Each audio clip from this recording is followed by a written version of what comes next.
Former Secretary of State Pompeo addressed the future of the Abraham Accords as well as the threat from Iran in his interview with Chris Mitchell.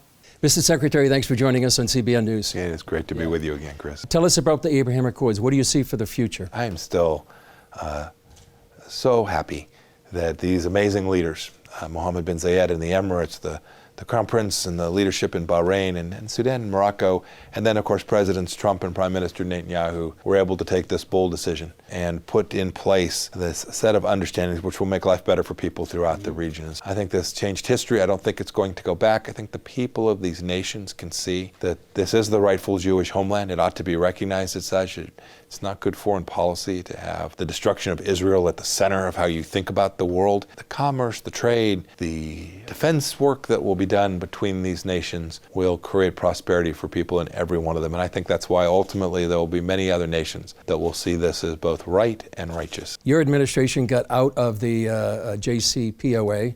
It seems like the Biden administration is eager to get back into it. What would be the consequences if the Biden administration renews the Iranian nuclear deal?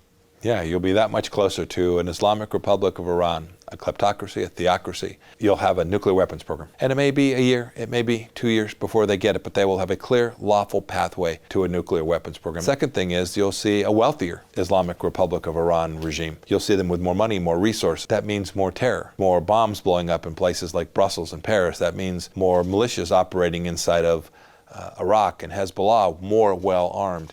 We had put real sanctions in place that were putting the Iranian regime in the difficult position about having to make hard decisions about how they were going to resource their country.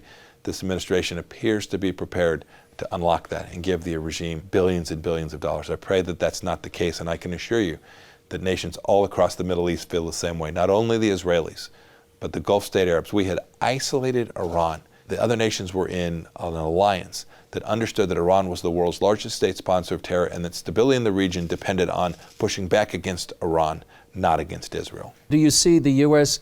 ever helping Israel if it decides to do a military strike against Iran? It's more than just the military alliance. It's more than just intelligence sharing. It's a central understanding of our two peoples. Right, we have a Judeo-Christian heritage in the United States. This is an important democracy in the Middle East.